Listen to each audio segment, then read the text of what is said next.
Yep, we can see your screen now.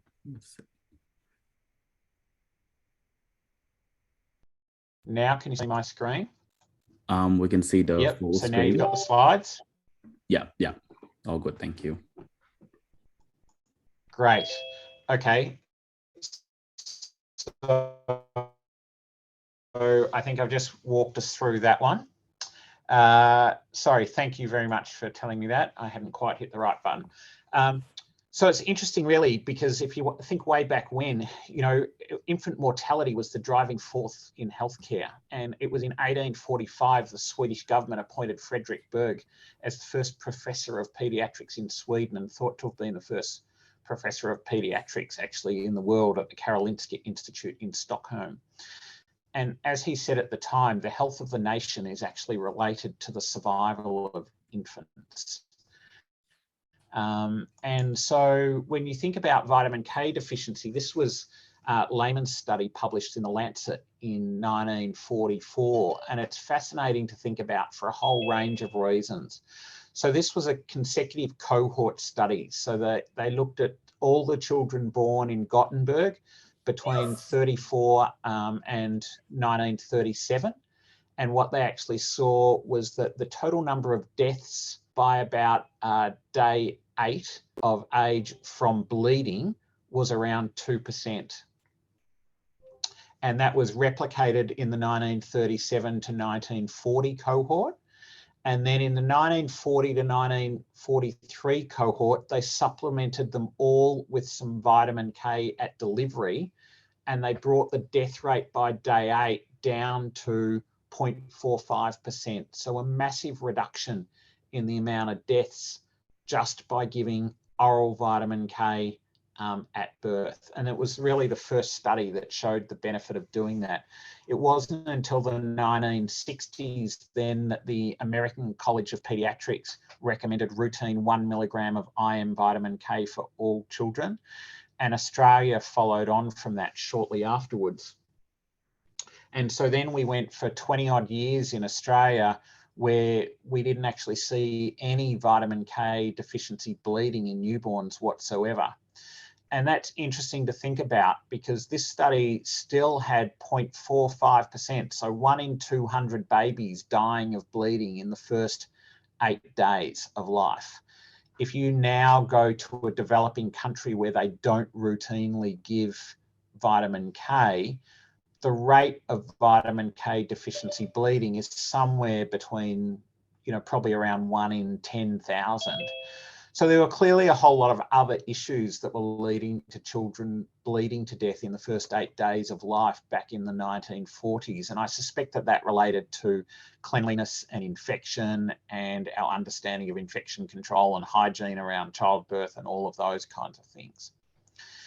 But suffice to say, we've routinely given vitamin K prophylaxis for many years until 1990, when Golding published a paper in the British Medical Journal that suggested a link between childhood cancer and vitamin K, specifically intramuscular vitamin K at birth.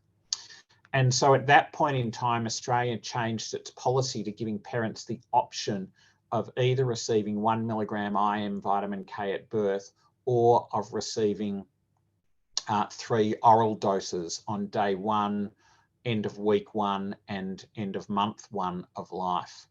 And what happened over the next 6 months was we had 8 children have intracranial bleeds who had oral vitamin K, where we hadn't had any in the we'd had 1 in the previous 20 years. There have been subsequently a further 10 studies that have actually looked at the same question that Golding addressed and found no link whatsoever between intramuscular vitamin K and childhood cancer.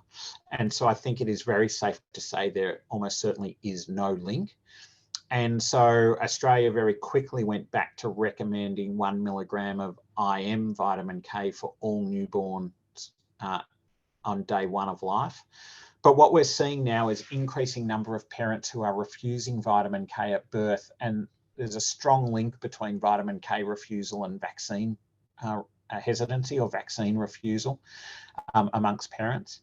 And so we are now seeing children have vitamin K deficiency bleeding, and it's a really important condition for anyone to understand, and it is specific to paediatrics. So there's 3 clinical presentations of vitamin K deficiency bleeding. There is early, so first 24 hours of life, then there's classical, which is within the first week, and then there is late, which occurs anywhere from end of the first week out to about 9 months of age.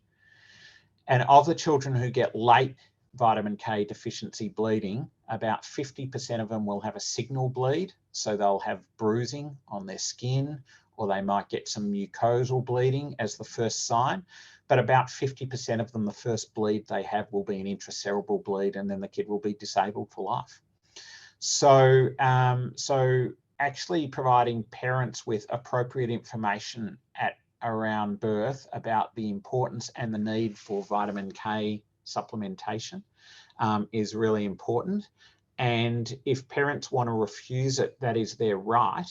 But it is very important that you document that you have had the conversation with the parents, you have explained the risks to them, and moreover, you have told them that if their child develops any unexplained bruising in the next 9 months, that must be treated as a medical emergency, and the child must be brought to an emergency department straight away, and the family need to declare that the child did not get vitamin K at birth, because then you might have a chance at preventing an intracerebral bleed, but then again, you might not. So, so vitamin K deficiency bleeding remains an important problem so it's worthwhile understanding. This slide was really just to show how, infant mortality rates over the years have come right down. So it's not what's really now driving the health systems. And in fact, we're now in an era where, in fact, children are often the forgotten people within the healthcare systems. And that most of our healthcare systems are geared around adult care, because that's where the large burden of care comes from, and not enough effort and information and funding put into the paediatric side of things. So if we think more recently, this lady was Maureen Andrew, who really pioneered the concept of developmental hemostasis. And she published 3 landmark papers in Blood in 87, 88 and 92 that described the changes that occur with the hemostatic system over throughout childhood. And in fact, it's interesting that the hemostatic system doesn't suddenly get to 20 years of age and then become static. It actually continues to change throughout the entirety of adulthood. And if you look at the coagulation system in people who are more than 100 years of age, they have a very different coagulation system to people who are, say, 50 years of age. But in adults, it kind of changes by the decade. Whereas in children, it changes by the year, and in infants, it changes by the month, and in babies, it changes by the hour. So it's more obvious during childhood than it is during adult years, and probably leads to more misinterpretation and mismanagement of patients than it does in the adult system. A really important concept that I want you to understand is people talk about maturation of the hemostatic system, and that somehow implies that the system in the child is immature, which somehow implies that it's not yet in its complete form. And I think that's the wrong way to think about it. That the coagulation system in a newborn baby is perfectly adapted for what it needs to do for a newborn baby. And in fact, if a newborn baby had an adult coagulation system, they probably wouldn't survive birth. You think about the trauma of that head coming out through the birth canal and being squashed, and what the coagulation system needs to deal with. The newborn coagulation system is absolutely beautiful. It's the adult system that's actually deteriorating. So kind of the way I think about it is that you're perfect when you're born, and then it's just all downhill from there. And you gradually develop more diseases of the hemostatic system as you get older. So don't think about the changes during childhood as being a maturation, just think about them as being age-associated changes, but at any given age, the coagulation system is beautifully adapted for what is required at that particular age. So as I said, Maureen really started this whole concept, and we did significant work on it through the early 2000s and published this paper in 2006, which really then talked about the impact for clinical labs. And that led to international guidelines for how labs needed to report paediatric samples. And it also led to international guidelines around how one can use the lab to monitor anticoagulants in children, given all of those different baseline values. So again, this is a table from that original paper we published in 2006, and these are 4 different APTT reagents. So you guys, as students of haematology, will all know that when you're thinking about coagulation studies, they are analyzer and reagent specific. So every different analyzer reagent combination will have different normative data. And if you look at these 4 APTT reagents, what you actually see, and can you see my mouse moving? Yes? No? No. Oh, yes. Here, Yes, can we you can see see my it mouse now. moving? Yeah, yeah. Yeah, yep. So if you look at these 4 different APTT reagents, what you essentially see is that in the infant, the APTT is high. It gradually comes down over age. In the adolescent years, it goes up again. So don't ever let anyone tell you that adolescents are almost adults and they can be treated the same, because they cannot be. And then you come down to your adult levels.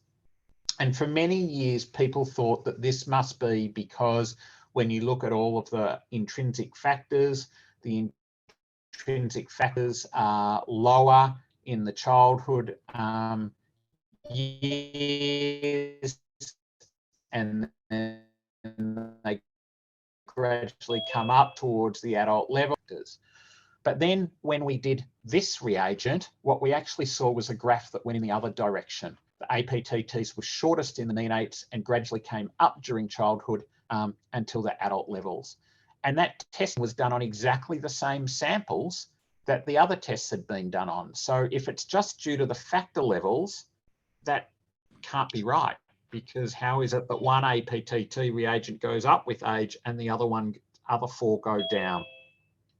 So there must be something else that's driving the age-related change in APTT. And my best guess is it actually relates with how the activator binds to factor 12 and factor 11 in the contact pathway. But we've never been able to convince anyone to give us the money to do that research. So we don't actually know the answer to that question yet. This is from a paper that my group published in 2013, and Chantal, who's now one of my postdocs, led this work. And this was the first paper that actually looked at the quantitative levels of the proteins rather than the qualitative factor assays. So we actually measured the protein levels by ELISA across the spectrum. And what we actually saw was that there were still age-associated changes, but they didn't always correlate with the functional levels. And the reason that I've highlighted factor 2 here and factor 10 is, of course, as we're moving into the age of the DOACs, where you're now using specific factor target anticoagulants, whether or not those changes over age will impact on the way those drugs react or not remains to be seen. So what do we know about developmental hemostasis so far? We know that there are differences in the concentration, function, and structure of the hemostatic proteins throughout childhood. We know that there are differences in the responses to anticoagulants, and the ones that we've tested in our lab at least are heparin, low molecular weight heparin, warfarin, rivaroxaban, and apixaban. I haven't done any of the testing on dabigatran, but that's been shown as well. We know that there are differences in the response to antiplatelet agents. And while we know that the platelet number is roughly the same, 150 to 400 from birth all the way through adult life, We know that the platelet phenotype, response to agonists and cellular interactions change with age. We know that the mechanism of thrombin generation and inhibition changes with age, and we know that the overall blood clot structure and response to fibrinolysis changes.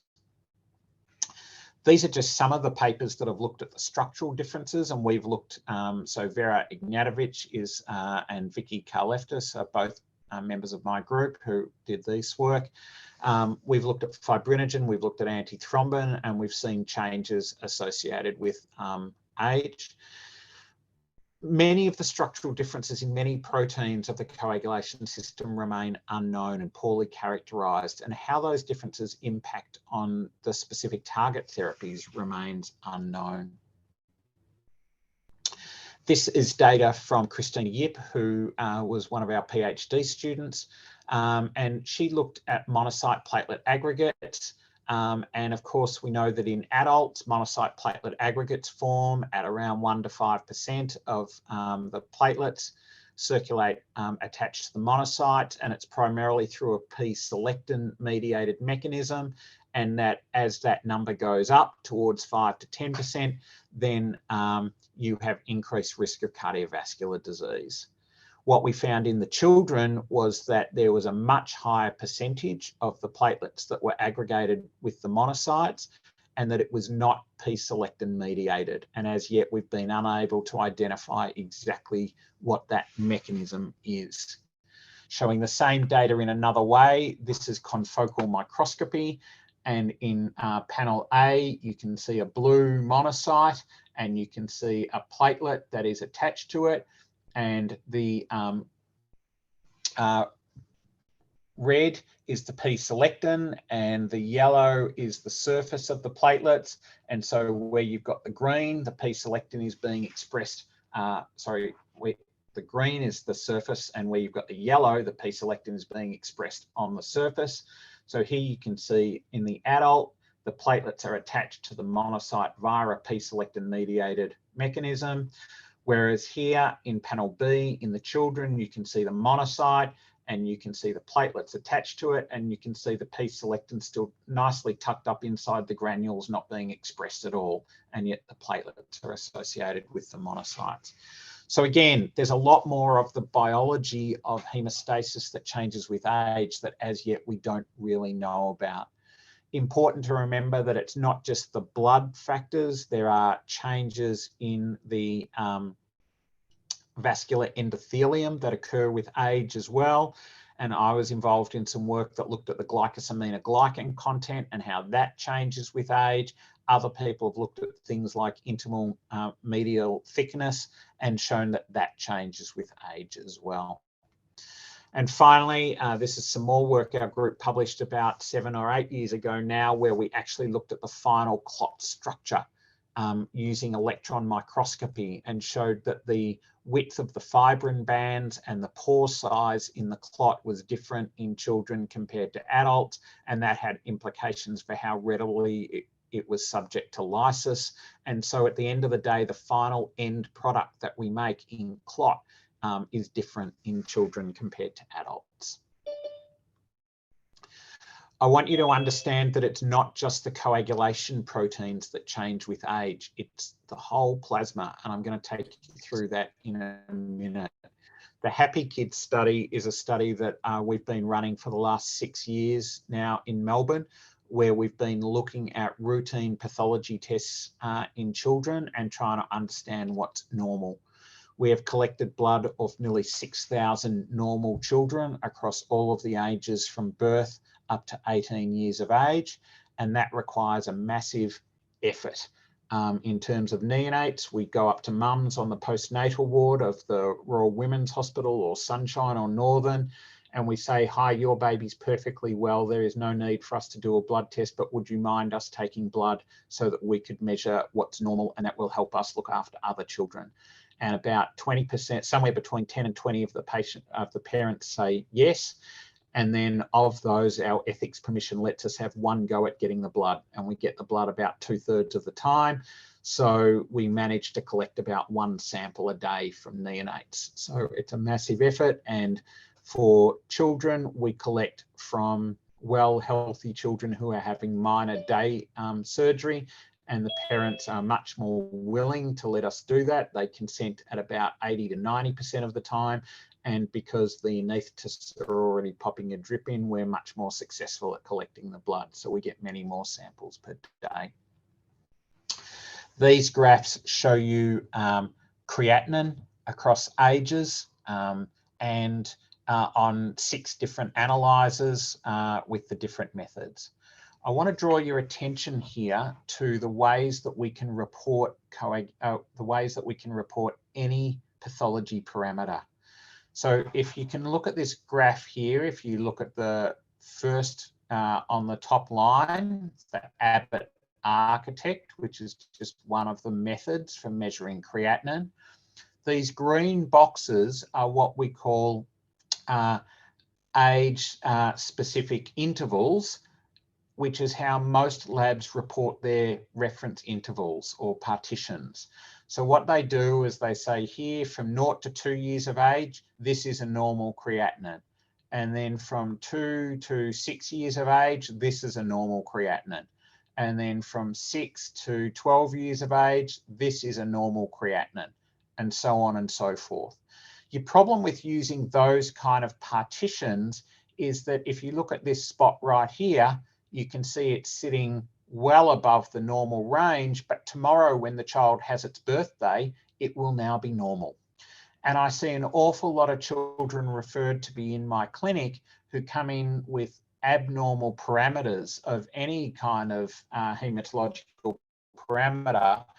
And when I just look at what the reference interval is for the next age group somewhere in the next month, and then they will now actually slip back into the normal range. So one of the tricks for young players is to be aware about how the pathology lab reports normal across the age groups and where the breakpoints are between the different partitions, and then how you can actually assess whether a child is truly abnormal or not. In the Happy Kids papers, we have actually been reporting the changes with age as continuous variables, as you can see in the red and the blue lines here. And you can see all the normal values. And then it's much easier to follow a child just like you would on a growth chart and see whether or not they're crossing centiles or not. And that gives you a much better idea, we think, of whether or not the child is developing pathology or not. So hopefully over the coming 5 to 10 years, we'll be able to convince many more laboratories to report their data using age as a continuous variable rather than an interrupted partition, and that will lead to better interpretation of results for children. Happy Kids has published lots of papers so far about a number of different biochemistry parameters, and we're currently working on the FBE papers. So we'll have normative data for an Australian population of children on FBEs out hopefully before the end of the year. And then we've got all the immunology to do, the complex biochemistry, and all the coagulation assays we'll be redoing and coming out with by the end of the year. In fact, it's not just the things that we routinely test. It's the whole plasma environment that changes with age. This is STS page gels, and the panel A here is from a newborn, and this is an adult. And there are actually over 100 proteins that are either absent in the newborn and present in the adult, or vice versa. And that's just dealing with being absent or present. It's not talking about whether or not there is a fold difference in the amount of protein there. So the whole plasma milieu of children is quite different to adults, and that's got a number of implications, which I'll come to in a minute. This graph was from another paper that we looked at, where all we looked at was how many proteins are there in the plasma that bind heparin. And you can see that with age, there is a considerable variation in the number of proteins in the plasma that will bind heparin. And of course, that will change with inflammation and infection and other things. But nonetheless, at baseline, it's still very different across the ages. So I talked about the fact that across the ages, there are changes in the amount of protein. There's also changes in the post-translational modifications of all those proteins. Here are the different post-translational modifications that we see. And here are the number of proteins that are different across the age groups. And these are the different diseases that are associated with all of these proteins. And these are the drug targets that are associated by those proteins. So again, it's really important to understand that the child is just physiologically different to the adult. And you can't just apply adult principles to children. You have to actually keep asking yourself the question of, what's the data that I have about the behavior of this particular analyte in children? And you have to ask a question about any drug that you're going to use. What's the data that I've got about the way this drug will behave in children of this age? And that's really important to think about all of the time. So I'm going to move on a little bit now to think about thrombosis as another key difference related to developmental haematology. And the difference here is not so much, I'm not going to talk about in the next few slides about the differences in the clotting proteins. What I'm just going to highlight is the fact that the epidemiology of the disease is very different in children compared to adults. And this is true of a whole range of hematological disorders, even simple things. If you think about ITP, you know, ITP in children, 85% of it will get better no matter what you do. In adults, 85% of it won't get better no matter what you do. So there's very different epidemiology, and thrombosis is no different. If you think about the rates for acquired and congenital causes, they're really different. If you're an adult having hip or knee surgery without thromboprophylaxis, you've got a 60% chance of getting a blood clot. If you're a child having hip or knee surgery, your chance of getting a blood clot is less than 1%. So we don't bother thromboprophylaxing most of them. If you've got nephrotic syndrome in adults, your risk of DVT is about 20%. In children, for most part, it's below 2%. And so again, we have different thromboprophylaxis strategies. And malignancies are a really high risk for thrombosis in adults. Now, they are a risk in children, but not anywhere near to the same level. So the epidemiology of clots in children are very different to adults. And in children, clots are a disease of hospitalized children. Children out in the community rarely get clots, okay? But children in hospital get them at 100 to 1,000 times the population rate. And over 90% of cases have underlying clinical risk factors. And the most common clinical risk factor is the presence of central vascular access. So much so that hospital-acquired VTE is now the second largest cause of preventable harm in paediatric hospitals.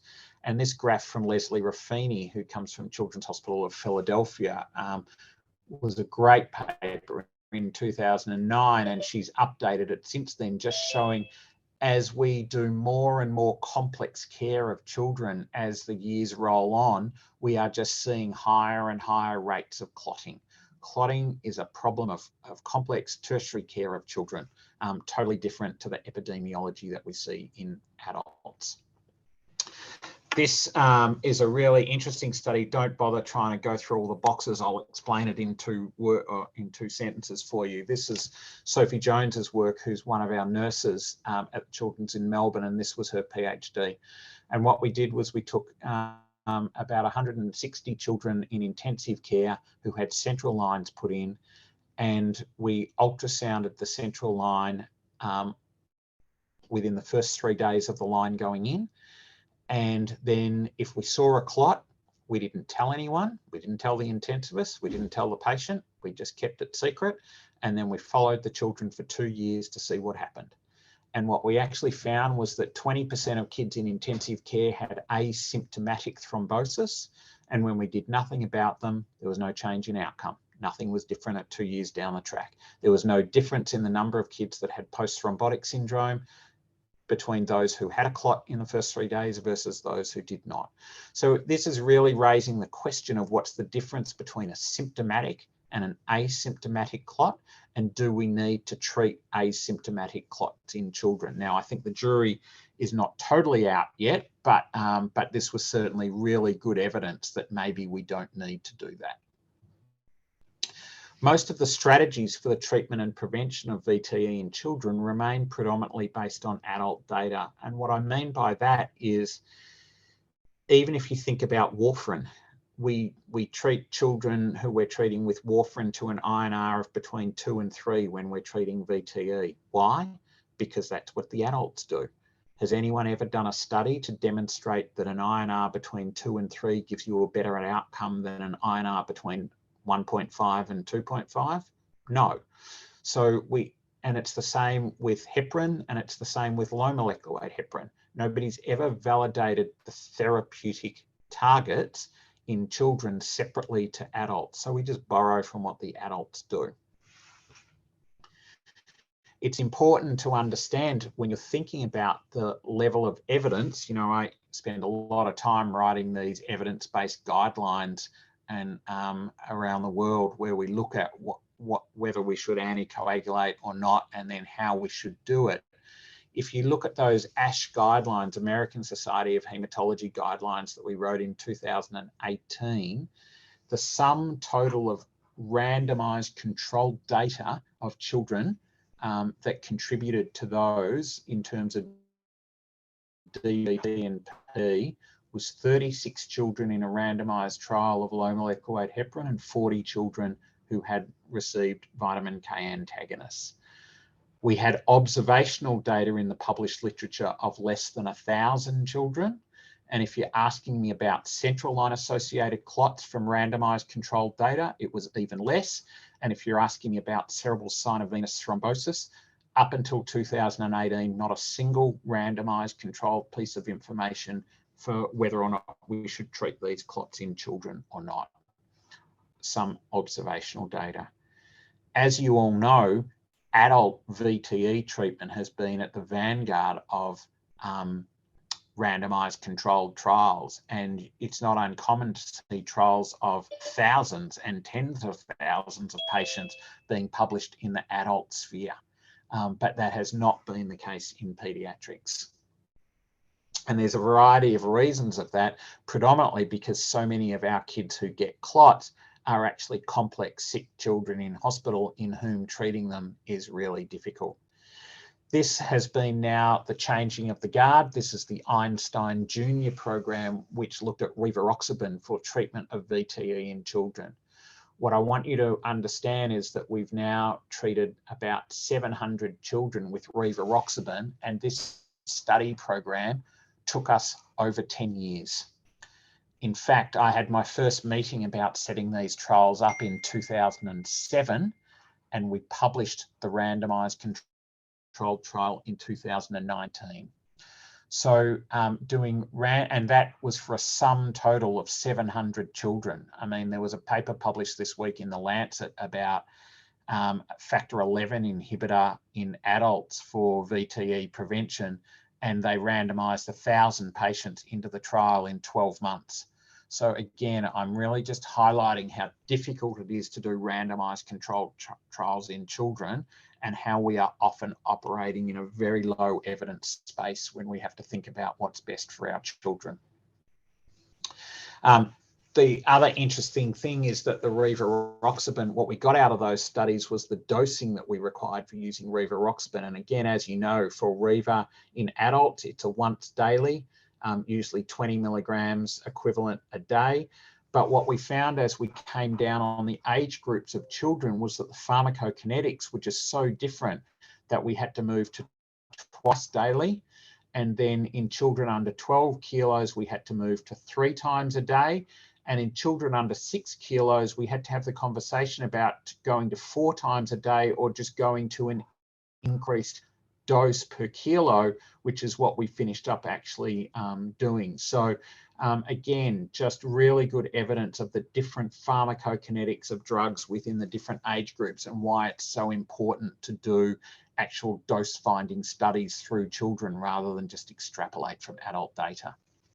So as I said, even the DOAC trials, so that was the rivaroxaban data I've shown you. Dabigatran's been published. The apixaban studies will be presented at ASSH in July, and hopefully they'll be out by the end of the year. You know, there have been insufficient numbers to do fully powered efficacy studies. So we have what the FDA and the EMA and the TGA have said is that if you can demonstrate that you get the same plasma exposure in the children as was achieved in the adult studies, then we will let you extrapolate efficacy. But it's never asked the question of whether that same plasma exposure is actually required. And we think from heparin, low molecular weight heparin and warfarin, it's not required, but we've never actually been able to look at that in the children.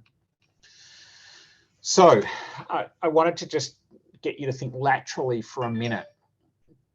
There's all these changes in the coagulation system and the plasma across childhood heading towards whatever the finished product is in adults. And as I say, don't think of the adult system as being better than the paediatric system. It's probably worse. It's just a continuous downhill. But if you think about what constitutes the major burden of disease in adults at the minute, these are all things that have their origins in childhood. And so it's really interesting to think about the pathophysiology of major adult diseases, and all of the coagulation proteins have actually got multiple functions. None of these proteins have a single job. They all do multiple things. They're involved in inflammation, in immune response, in angiogenesis. And what we don't understand yet is what is the role of the changes in the concentration and structure of these proteins with age. And I must admit, personally, I'm quite convinced that the changes in most of the coagulation proteins with age in childhood don't happen because they are required for coagulation. They happen because of the protein's other impacts on angiogenesis, on growth and development, and the coagulation system then just compensates to deal with that. It's interesting to think about platelets that are known to be involved in vascular diseases and dementia, and what role of changes in phenotype and cellular interactions does that play. So, you know, and then what are we thinking about when we anticoagulate children? This is a paper in 2017 in a Journal of Neuroscience Research that showed when you give Clexane or enoxaparin to mice, you totally change the amyloid plaque load in both the cortex and the hippocampus. Well, amyloid plaque load is associated with Alzheimer's. So if we treat children with enoxaparin for a long period of time, are we altering their risk of developing dementia down the track? Don't know. No one knows the answer to that because no one's looked at it yet. We know that heparin and heparan sulfates are potent inhibitors of angiogenesis.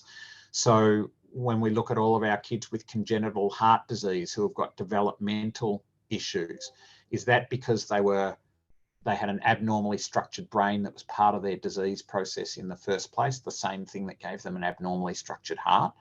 Is it because they were hypoxic prior to getting their congenital heart disease operated on? Is it because they flicked off microvascular clots during their cardiopulmonary bypass?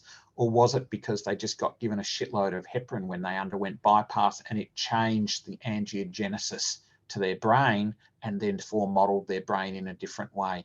We don't know the answer to that. Nobody knows the answer. So for all of you guys who are looking for really interesting PhDs to do when you get a bit older and you're interested in haematology, these are the real questions. Because if we can understand the physiology of neonates and children's blood, the question is, can we manipulate it to prevent the onset or progression of the diseases of aging?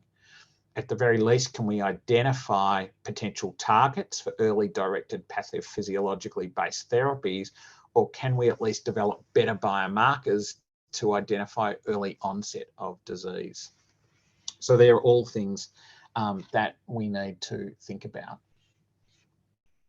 Now, I just wanted to totally change tack for a minute, and I'm thinking about how we are for time. So I don't need to go through this last bit if you want. Do you want me to stop there and leave plenty of time for asking questions, or do you want me to talk a little bit about iron? I think we probably have some time for this because not many questions yet. Okay. All right. So iron deficiency, again, one of those diseases that's really different epidemiologically in children compared to adults. If you're an adult and you rock up with iron deficiency, cancer of the colon until proven otherwise. Just scope them and look for where they're losing their iron from. Whereas in children, we see iron deficiency in a number of different specific age groups. Premature infants will all become iron deficient if they are not iron supplemented, because you transfer iron across the placenta in the last trimester of pregnancy. And if you came out before that trimester got started, you won't have got enough iron across. So we know that. So we know that's why all the prem neonates, as they're leaving the newborn nursery, get put on iron for 3 to 6 months. That's standard of care. We know that children, infants in the first 12 months of life, if they get cow's milk, before they're 12 months of age. So prior to 12 months of age, you should be fed on either breast milk, human breast milk, or you should be fed on formula. But if you're on substantive cow's milk prior to 12 months of age, then we know you're going to get iron deficiency, because you'll develop a cow's milk enteropathy and you'll lose iron. And we know that that all children should be starting to eat solids between 4 and 6 months of age, and in that second 6 months of the first year should be transitioning predominantly to solid diet. And so if you're 12, 18 months of age and you're still primarily breastfed or bottle fed and you haven't transitioned onto solids, well, we know you're going to get iron deficient too. In older children, we occasionally see it in the children with developmental issues where they've got really selective eating, but other than that, we don't really see iron deficiency until we get to the menstruating teenage girls. And then you need to take a history about menstruation and you need to understand that. So outside of those populations in childhood, so if I saw a 10-year-old boy with iron deficiency, I'd get him scoped straight away, because he's got no business being iron deficient. Whereas in those age groups that I've just talked about, we understand that that's very common and we'll manage it, and we won't do invasive investigations on them. So lots of kids will present with iron deficiency either incidentally, or because you take a dietary history, or because you take a menstrual history, or because they get routine blood tests done, or occasionally they'll turn up because they're pale, or because they have exercise intolerance, or they'll have pica, which is eating of inanimate objects. But iron deficiency is not the cause of all vague symptoms. So every kid that you see who is tired, who is fainting, who is dizzy, who is moody, who is refusing school, they don't all have to be iron deficient. There's plenty of other causes of all of those symptoms. And while some of them can be iron deficiency, most kids I see referred to me for those symptoms are not iron deficient. So this table looks a little bit complicated, but I'm just going to take you through it. And this is from Gorkum, who was at University of Macquarie working with Andrew. And I helped supervise his PhD looking at iron. And this is looking at the lower reference limit, so the 2.5 centile for ferritin in female children. And it doesn't matter what way you look at it, what statistical way you look at it, a normal ferritin will often be below 10 or down to 10 or 12 here. And forget this bit in the middle. This is from the Happy Kids study. Here we looked at 5 different analyzers that you can measure ferritins on, and you can see that the normals are often below 10, or the 2.5 centiles are all the way below 10. Adeli et al., of course, is from the Caliper study, which is the big Canadian study looking at normal ranges. And again, depending on which analyzer you use, you're often seeing normal values down at around 10. The problem with that is that most labs in Australia report any ferritin less than 20 or 30 as being low. So you see a whole lot of kids that have got ferritins of 15 and 20 who have been told they're iron deficient and are being given IV iron, for God's sake, when in fact they've probably got normal ferritins for age. And if I showed you this exactly the same table for boys, the numbers are all about the same. So remember, for iron deficiency, its clinical history is really important. You want to do an FBE and look at their hemoglobin and their MCV, and then you want a ferritin. You don't want iron studies, you just want a ferritin. The serum iron, the transferrin saturation, couldn't care less about them during childhood. Just check the ferritin. But all you've got to remember is that the ferritin is an acute phase reactant. So if the kid's actually sick at the time, their ferritin might be normal and they're still iron deficient. So you need to check it at a time when they're not sick. If they've got a hyperchromic microcytic anemia, and a clinical history that fits, sometimes I don't even bother doing a ferritin. They're iron deficient, so I just treat them. Another point that I wanted to make is that most people, as with a lot of blood parameters, will have their own physiological set point. So as I said, if you've got someone who's got a normal ferritin in a 12-year-old girl of 15, you can give her IV iron and you'll force her ferritin up to 150. And then 3 months later, her ferritin will be 15 again because she's brought it back to where her body wants to be. It's not relapsed iron deficiency. She was never iron deficient in the first place. Ferritin was her normal set point. Or you'll give her oral iron and you'll drive it up to 20 or 25, but then you'll find a couple of months later, again, even on the oral iron, it's back to 15. And it's just because her body's now just excreting all the excess iron because she doesn't need it because her body wants to be at 15. So you need to be, as with everything you do, you need to think carefully around what is normal for this age group, and then what's the physiology and pathophysiology that I'm trying to manage here. Remember that there's 3 stages of iron deficiency. In the first stage, you'll have a low ferritin but a normal FBE. In the next stage, you'll have a low MCV, and it's only in severe iron deficiency you'll have iron deficiency anemia. Regardless, we want to treat it, all of it, even if it's just low ferritin, because you'll probably feel better if you've got a normal ferritin and normal iron stores. Oral iron is the best way to go. You'll recover your hemoglobin about 2/3 of the way back to normal in 3 weeks if you're anemic, but you need a full 3 months of treatment to restore the ferritin. So if you only treat someone for a month or 6 weeks, yes, they'll become iron deficient again because you haven't treated them properly. For us in kids, you're giving 3 to 6 milligrams per kilograms per day of elemental iron, but you have to work on the underlying issues. If it's a 12-month-old child that's drinking 1.5 litres of milk a day and not eating solids, if you don't get it weaned onto a solid diet and reduce the milk intake, when you stop the oral iron, the kid will become iron deficient again. So you have to, and if it's a girl who's got heavy menstrual periods, you've got to do something about her periods, because if you don't do that, she's just going to get iron deficient again. So always important when you're sending iron home with adults or children. If there are children in the house, people need to understand the safety of iron, and iron overdose in a child can be fatal. And mostly with oral iron, we treat with daily or second daily iron. I think we rarely see in children side effects in terms of gut side effects, and most of them can be ameliorated by playing with the dose and the timing and the amount. But there's good data in the adults now that says second daily iron is really well tolerated and will achieve just as good improvement in ferritin and in hemoglobin if they're anemic. And certainly in the children I've tried that in, it's worked. Remember, in iron deficiency, the indications for a red cell transfusion are essentially cardiac failure or focal ischemia, and you transfuse purely to achieve a safety margin. So if I've got a kid with a hemoglobin of 10, I'll transfuse it up to 30 or 40, and then I'll do the rest with oral iron. And sometimes you need to bring those kids into hospital, and if I've got a severely anemic child and I'm treating with oral iron, I'll look for a reticulocyte response in the next 48 hours.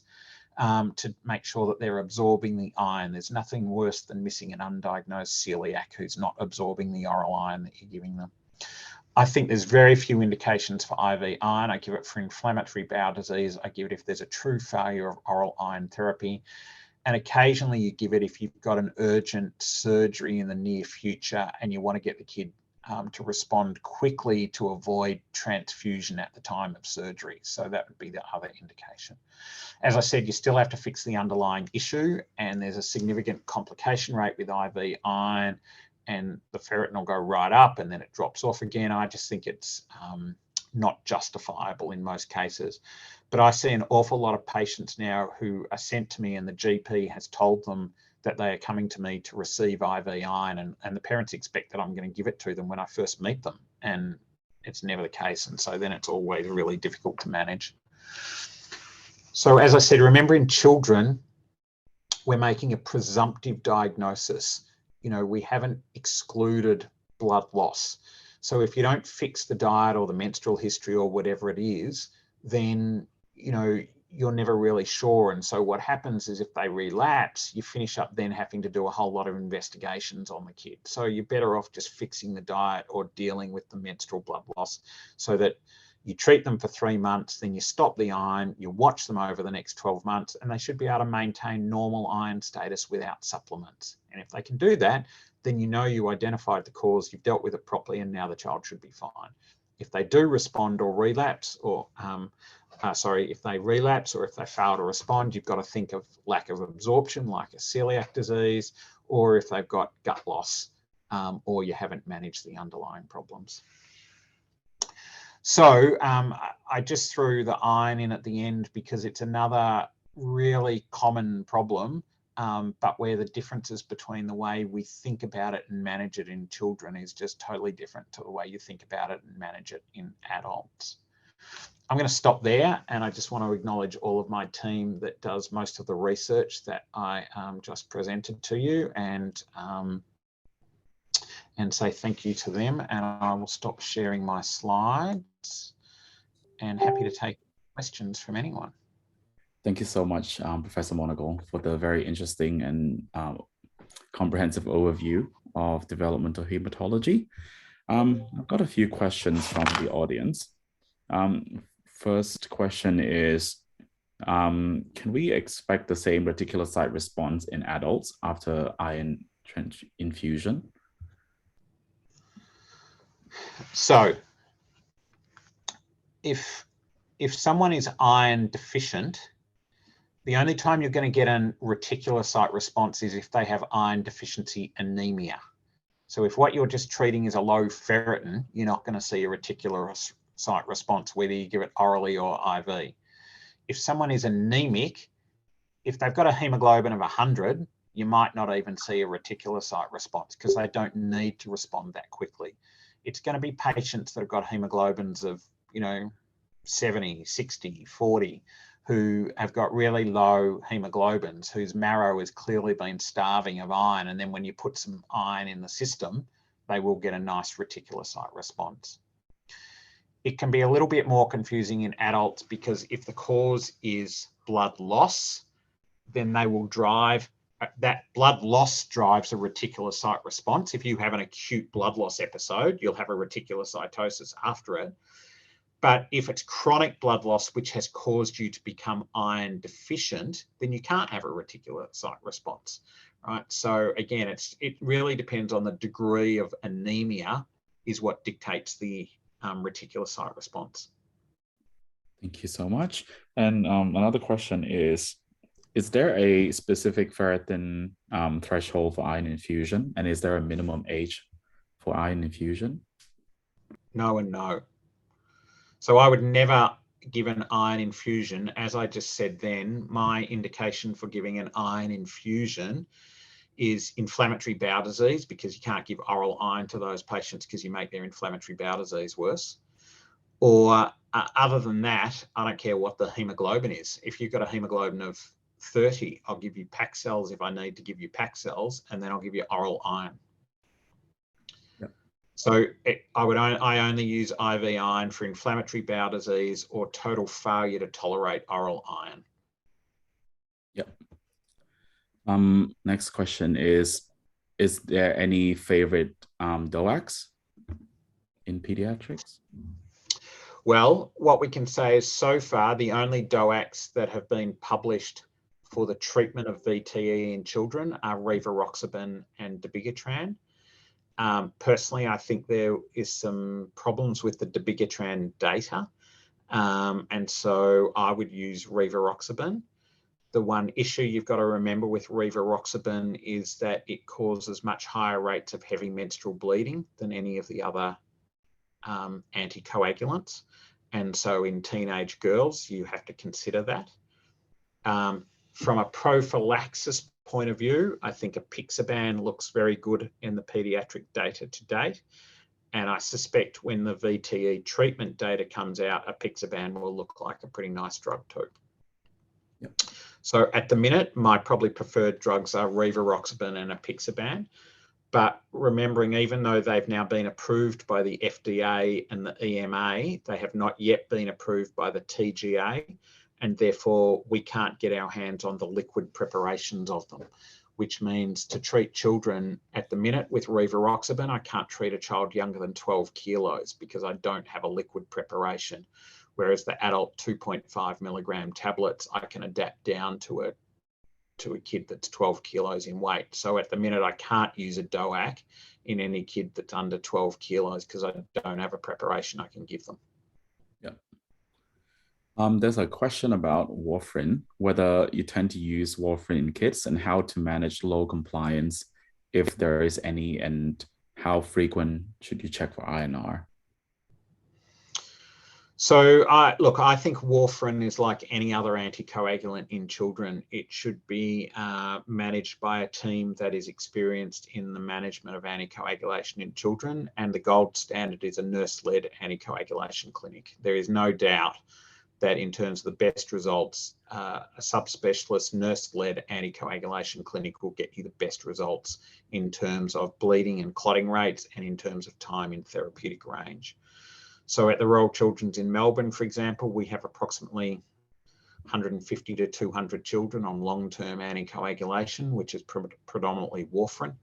And most of them are cardiac kids, and our nurses keep them in therapeutic range somewhere between 50 and 70% of the time, which is better than anyone else has published anywhere around the world. And you need to manage compliance by getting to know your families and your patients and working with them. And again, that's where the nurse-led model is the optimal model for managing the patients, I think. Yep, thank you. I guess you probably partly answered. The number of times that I see patients in clinic and I ask them whether they're taking their tablets and they say yes. And I ask them whether or not they're drinking on weekends and they say no. And then an hour later, the nurse will come in and say, you know, that kid's not taking their tablets and they're getting pissed every second weekend. And because they've declared it to the nurse, but they wouldn't declare it to me. So one of the things you have to be really smart about when you're a doctor is don't think that you can do everything yourself. What you need to do is utilize the team around you. And, you know, when I first came back to the Children's in '98, and I started up the warfarin clinic there, I used to do the warfarin education myself. And then Fiona Newell came along as our anticoagulant nurse, and Fee said to me, Paul, you know, the families don't remember a word you say to them about warfarin education. And I said, well, if you think you can do better, you go right ahead. So she went and did her master's in adult education and then demonstrated that when I did warfarin education, the parents didn't remember a single fact that I told them. And yet when she did it, they remembered 90% of what she told them, and 6 months later still remembered it without any further additional input. So I've never done warfarin education since. I let our nurses do it. They're far better at it than I am. So again, it's just learning to work with your team and use your team to get the best outcome for the patient. Yep, that's very good advice. I guess you probably partly answered this question, but what are some of the most common indications for anticoagulation therapies in pediatrics, since you've said that VTE is rare among children in general? So by far the most common indication is primary prophylaxis of cardiac kids.